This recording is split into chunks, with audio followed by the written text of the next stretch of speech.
This past week, I recently just moved into my new place. As you guys can tell, I've been getting together furniture. I just brought this little guy home a few days ago. Left abandoned on the side of the road. And for anybody who's wondering, this is my dog Teddy. Yeah, he's going to be joining us. He's a good little boy. Today I wanted to highlight the difference between independence, interdependence, and codependency. Now basically we're going to start with one that I obviously relate to the most, being independence. Now the thing about independence is that on the outside it's very admirable.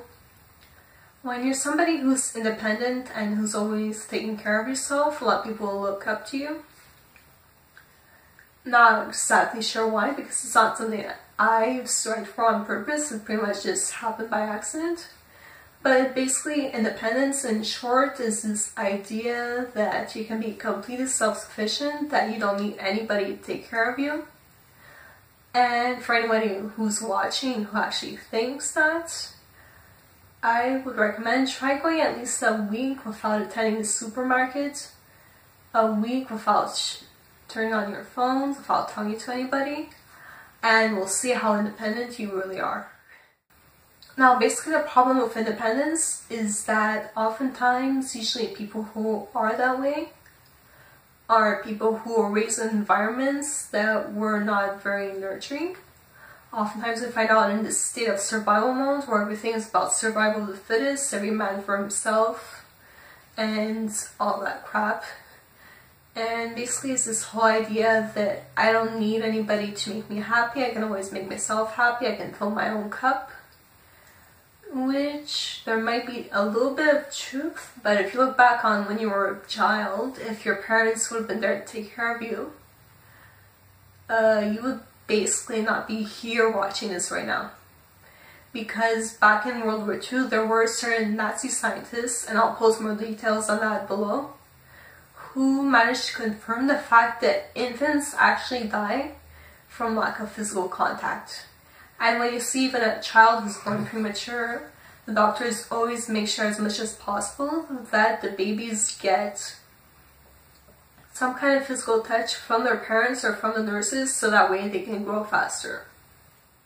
This whole idea of independence is actually completely impossible, because if you look, basically the food you buy that came from a farm, the roof over your head, somebody built that. Even the clothes that you're wearing right now, somebody made those clothes way before they got to the retail, way before they got to the chateau or wherever you shop.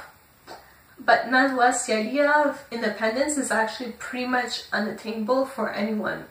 Even for people like myself who are used to doing things on their own and who don't really reach out to others very often.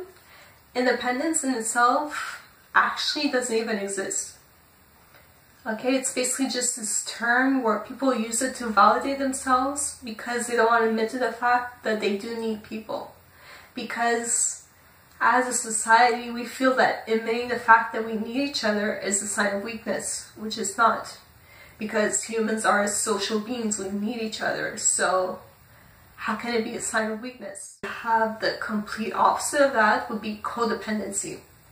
Now, codependency, the way that works is that a lot of people don't like that word, but in terms of psychology, codependent is a person who feels validated, usually by external forces. So instead of being the type who's very self-sufficient, being the type of person who often leans on others for validation, there are often the types of people who will either often do things for people, like they'll drive you around even when they don't have time. They're always giving you food, giving you all kinds of things as a way of seeking your approval. And then you have the codependents who have a tendency of being very needy, very clingy, and who often expect other people to take care of them, even when there are certain things that they should do on their own. And basically beyond those two, of course, you have narcissists, which I already discussed in episode 2. As somebody who's already dealt with a few narcissists in my life, including my mother, my former roommate, who was by far a living hell to live with, who's a total hypocrite, narcissists are often very drawn to codependence because they're the types of people who are like energy vampires. It's like they'll literally just suck the life out of you. And the reason why they're attracted to codependence is because the codependent person needs somebody that they can have to validate themselves. And so since codependent people, a lot of them tend to be types that are very giving, when narcissists meets them, they feel like they can feed off that. Which is a really unhealthy, unbalanced relationship, because on one hand you have a person who's constantly taking and sucking the life and sucking the shit out of you, and then you have the other person who's constantly giving themselves. What I would expect all of you would be to thrive for some kind of balance, which would basically be interdependency. Okay, you don't want to be independent, but you don't want to be a codependent either. And you sure as hell do not want to be a narcissist, although if you're even slightly worried about being a narcissist, chances are you're not, because those types of people, usually they don't have a conscience. If they look at themselves in the mirror, they don't see their flaws, they're not very self-reflective. So if you're worried about being a narcissist, chances are you're not. So you're okay. But in general, interdependency is this idea of society working together as a group while still respecting each other's boundaries and still allowing people to do their own thing on their own time.